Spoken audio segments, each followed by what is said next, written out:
Morning.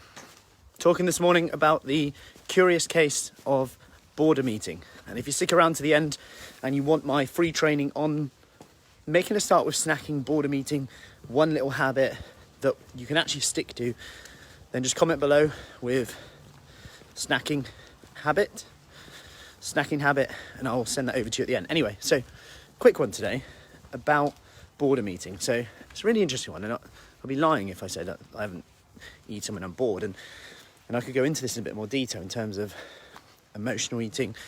Like, emotional eating is technically a very normal thing. Like, we've eaten when we're happy, when we're sad for years. It's been celebrations, etc. It's all the way back from evolution, if you like. Hunter-gatherers, it would be a celebration, like a feast, wouldn't it? So, and firstly, I just want you to get in your head that it's actually okay to eat to make yourself feel better. And this one, that little voice in your head doesn't like, because it kind of shushes it. It's okay to eat to feel better, as long as it makes you feel better. So it's okay to eat to feel better, as long as it makes you feel better. But quite often, I can't actually honestly say that if I'm just eating to feel better, it's actually made me feel better. We still do it from time to time, of course, me included. Now, when it comes to boredom eating, just ask yourself this really simple question. I ate because I was bored. Did it make you less bored? Did it actually help with the boredom?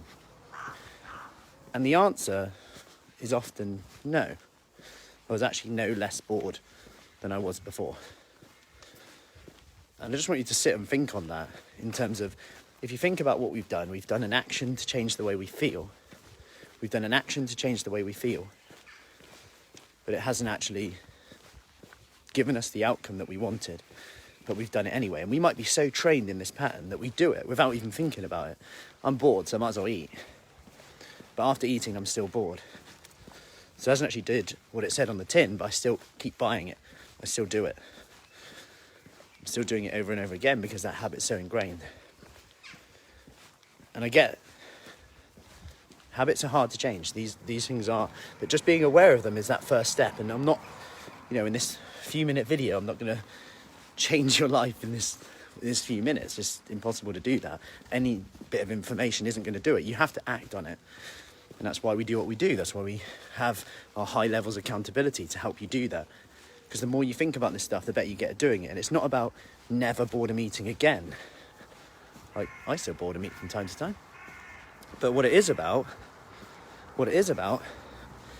is actually just winning the game. So let's say you boredom eat 7 days a week at the moment, and then next week you boredom eat 6. That's a win. You won 1-0. But sometimes it's hard to recognise that. I had a chat with someone yesterday about chocolate. And she said, I'm struggling a bit at the moment. This is on our coffee morning that we have. You can just come in and ask questions. And she was struggling a bit at the time. And then we just chatted it out for half an hour. And by the end of it, she concluded that she actually had a great week. And she'd gone in there feeling like she'd done rubbish. The only reason, her attention was not on what she'd done well. So what she'd actually done well is she'd normally just eat chocolate every day at a certain point. Could be a whole bar, could be half a bar. And in the last week before, like as in last week, she was just talking about last week, she'd only had it once.